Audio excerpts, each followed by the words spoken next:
तो मैं आपको एक छोटा सा किस्सा बताता हूँ, वो सुने स्त्री पुरुष सभी। एक महात्मा जी थे, आपके गांव में आए। महात्माओं को लोग क्यों पकड़ते हैं, ये समझने की बात। जब आप सब तरह से थक जाते हो, हार जाते हो, रोते चिल्लाते हो और कोई भी रास्ता आपके दुख दूर होने का नहीं होता है, तो अंत में लोग महात्मा को पकड़ते हैं कि महाराज अब तो दया दृष्टि कीजिए, आप कृपा कर दीजिए। तब फिर महात्मा होते हैं निर्मित, वो दूसरों के दुखों को देख करके फौरन पिघल जाते हैं और कहते हैं भाई इसके ऊपर में तो दया होनी चाहिए, इसके दुख दूर हो जाए। तो महात्मा ऐसे ही चले जा रहे थे। रास्ते में जब सभी नर नारी बड़े दुखी थे तो महात्मा जी को पकड़ा। महात्मा जी आप कहाँ जा रहे हैं, आप कहाँ जा रहे हैं, आप कहाँ जा रहे हैं, जरा हमारी बात तो दुख की सुन लीजिए।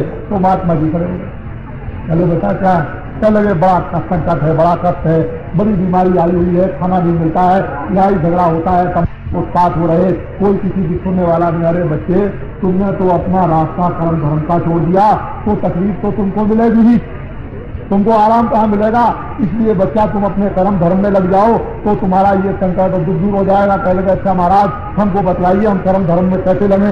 तो उनको सबको बुला करके बैठा दिया और कहा देखो बच्चा, अगर तुम सुख चाहते हो तो तुम कितने दिन में सुख चाहते हो। कह लगे महाराज हम तो आज ही सुख चाहते हैं। अरे बच्चा, एक दिन में तो तुमने पाप किया नहीं। अरे चोरी करने में भी तुमको 2 घंटे 4 घंटे लगे होंगे, रात भर किसी गांव में गए होगे तो रात भर जगे होगे और वहां से आए होगे, उसमें भी तुमको 2 4 6 घंटे लगे होंगे। तो 1 मिनट में तो काम नहीं, तो हमारे पास में आओ 15 दिन तक आओ, आकर के सुनो और हम तुम्हारे कष्टों को दूर करेंगे। तो सब के सब स्त्री पुरुष आए। महात्मा जी ने रामायण भी और रामायण को सुनाया और गीता को सुनाया और धर्म उपदेश किया और उनसे कहा देखो बच्चों तुम्हारी समझ में आया।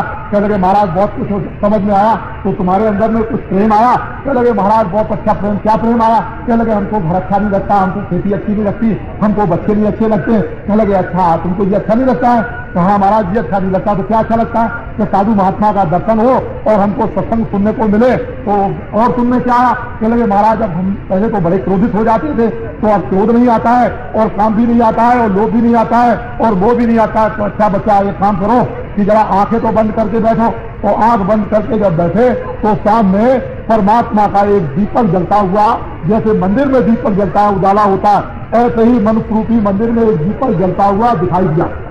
लोग बड़े प्रसन्न हुए, महाराज उजाला हो गया, प्रकाश हो गया, एकदम से अंधेरा दूर हो गया। कह लगे अरे बच्चा इसी को तो कहते हैं अज्ञान का, अज्ञान की रात्रि को खत्म करो और ज्ञान से दीपक को एक मनुष्य रूपी मकान में जलाओ। जैसे मीरा ने जलाया था, कबीर ने जलाया, तुलसीदास ने जलाया, इसी तरह से तो इस दीपक इस मनुष्य रूपी मंदिर में दीपक जल रहा जो तुमने बुझा दिया, जिसके बुझने से काम क्रोध लोभ मोह अहंकार ये तमाम तृष्णाएं विषय वासनाएं तुमने आ गई। अब तो तुमको मालूम हुआ उसमें कितनी बड़ी मस्ती है। चले गए अरे महाराज हमको क्या पता था, आप पहले से मिल जाते तो इतने कष्ट हम क्यों उठाते। चलो ठीक है अब तो तुम मिल गए, कम से कम अब रोज आया करो। वो सारा गांव का गांव, सारा शहर का शहर चोर था, शराबी था, कबाबी था, मरते थे, झगड़ते थे। महात्मा जी ने 1 महीने में बैठाल करके सबको शांत कर दिया और प्रेम से रहने लगे। कोई किसी की चोरी नहीं करता है, कोई झूठ नहीं बोलता, धोखा नहीं देता, कोई लड़ाई नहीं करता है। स्वर्ग जैसा शहर बन गया, स्वर्ग जैसे मनुष्य बन गए, जैसे देवता रहते हैं उस तरह से। तो महात्माओं के सत्संग से क्या होता है, दर्शन से क्या होता है, उनकी सेवा से क्या होता है। लोग इसको समझते नहीं कि महात्माओं के अंदर और बाहर क्या चीज रहती है। वो उनके पास में संसारी धन नहीं, लेकिन संसारी धन भी है और परमार्थ का भी धन, ईश्वरी धन भी है उनके पास, आत्माओं का धन भी है, शरीर की रक्षा का भी धन है और बुद्धि का भी ज्ञान है और आत्मा का भी ज्ञान है। ये सब धन उनके पास लोग